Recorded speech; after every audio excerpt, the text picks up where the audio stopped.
Well, Christian, we might start with what we just saw, then talk to the significance of the demonstration and I suppose everything that we just saw.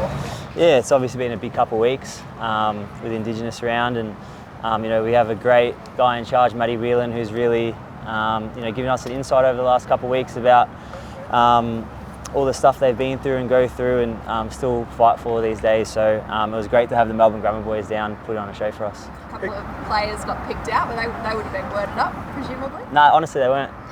They just said be ready. I think they might pull a couple up, but yeah, the boys embraced it. It's always good fun to have them down. Who got the votes? Maxi, Cozzy? Cozzy was good. Track was actually not too bad, surprisingly. Well, we'll talk to what happened on the weekend. It was a really tight contest, obviously, but the Dockers ran over the top in the end. What did you take out of it? Yeah, it was a tight contest. I just think they were a lot more efficient than us. It's something we've been chipping away at, but our efficiency going forward, going inside 50 and converting, is probably what cost us, to be honest, because there's parts of the game that we played very well, and they also did too. But yeah, I think conversion is something that we have a big focus on this week. How are you feeling? You've obviously had an interrupted start to the season. How's the body going? Yeah, it hasn't been ideal, but I'm back playing now and feeling good. So body's in good nick. I'm just keep building my form and get back to my best. Can you give us an insight as to how it sort of affected you, as a person, but also as an athlete, two different levels? Yeah, I've sort of had two things with my thyroid and then my knee. My knee wasn't too bad because you obviously have a return date and the rehab behind it. But yeah, the thyroid stuff is a bit tricky because it was a wait and see on regular blood tests each week, and obviously lost nearly 5 kilos right at the end of pre-season isn't ideal. So it's been a bit tricky, but the support staff have been great. Doctors have been awesome, so I couldn't be more grateful.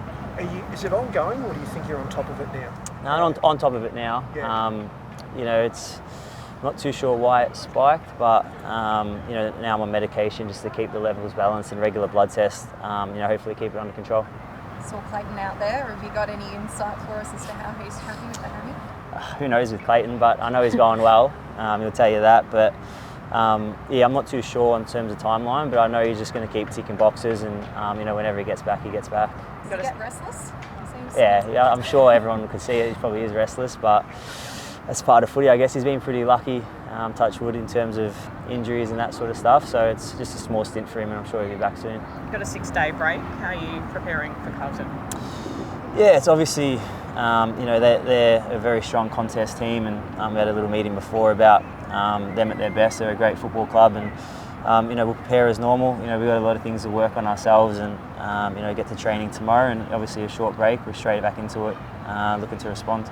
Two tight losses, but it inevitably draws comparisons to this time last year when things started going pretty badly wrong. How do you think you're travelling as a team? Yeah, you said you're working on some stuff. Yeah, we sit here 7-4, and we're not comfortable where we're at, but at the same time we've got to put it into perspective. It's a long season, and you can see every year there's teams that don't always stay up the whole year. Everyone has slumps, but it's just how we address it, how we start to turn it around the best we can, and it just starts at training. As simple as it seems, we have to keep working hard and find little ways to improve. Big couple of weeks, isn't it? Friday night against a mob who badly need a win, and then King's birthday against the top side. Yeah, it is, and that's what you play footy for. They're exciting games. You want to be a part of it, and we'll be there ready to go Friday night, and full focus towards Carlton.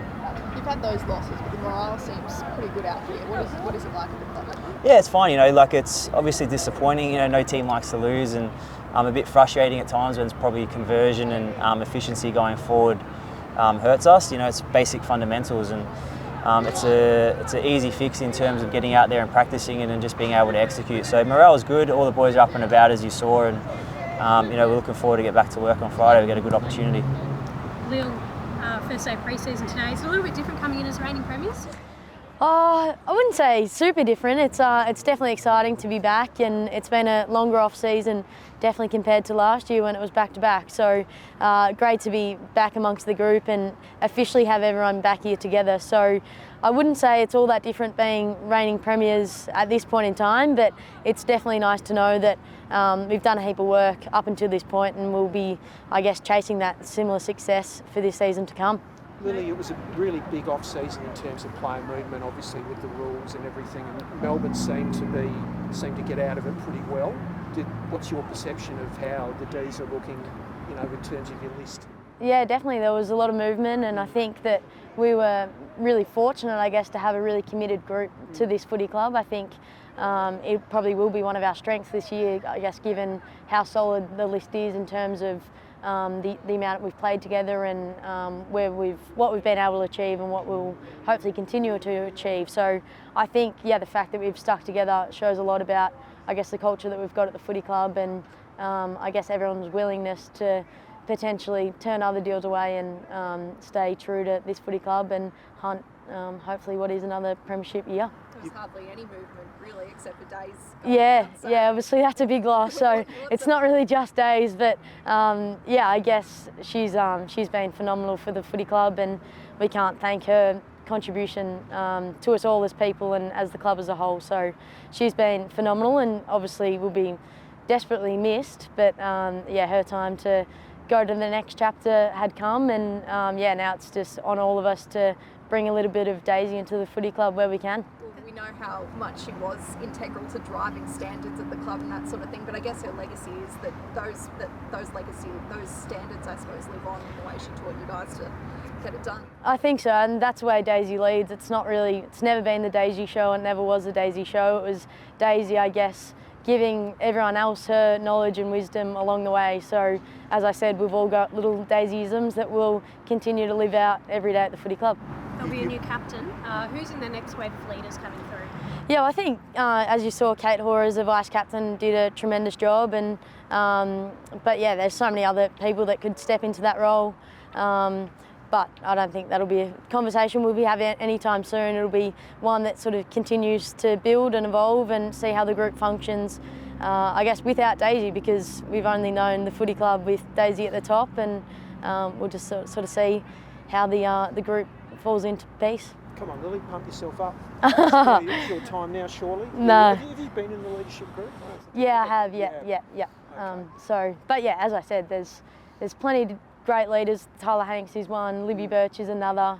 Taylor Harris is an integral part of what we're about as a footy club too, and yeah, you can literally go on and on and on. So, as I said, it'll be a bit of a waiting game to see how it all falls into place. I know you're very much your own program, but it's only 2 years since these guys won a flag, and they've been through so much in their premiership defence. Do you talk to them about what's involved and sort of things to look out for, that sort of stuff? Yeah, I think the footy club, and especially at a coaching level, I know Mick does a lot of work with the men's coaching staff, and there's a lot of crossover in terms of staff too. So I think the program has a lot of similarities, and then it makes us as players, I guess, familiar with one another given that. And yeah, it's just about, I guess, learning about what they did well, what we can do better, and things like that. So yeah, it's definitely a good time to be a D supporter, because there's plenty of great players and people and success that's been had and will continue to come. No CBA and fixtures still on the way. Is it a little bit frustrating to start pre-season without those sort of integral blocks? I wouldn't say frustrating. I think we've been in this position before where there's sort of been a bit of uncertainty with dates and things like that. But yeah, I guess there's time that you need to wait, and there's times you need to push, and I think everyone's comfortable with the way it's tracking in terms of we know that the outcome will, I guess, be beneficial for us as a playing group, and yeah, I guess aligning it with the men's will have beneficiaries for us all. Obviously, so there's a lot of development. You know, new teams have just come in not long ago. Do you long for the day where you just know every year what's going on with the mighty? I think we're getting closer to that point, and yeah, as you say, expansion's now at a close.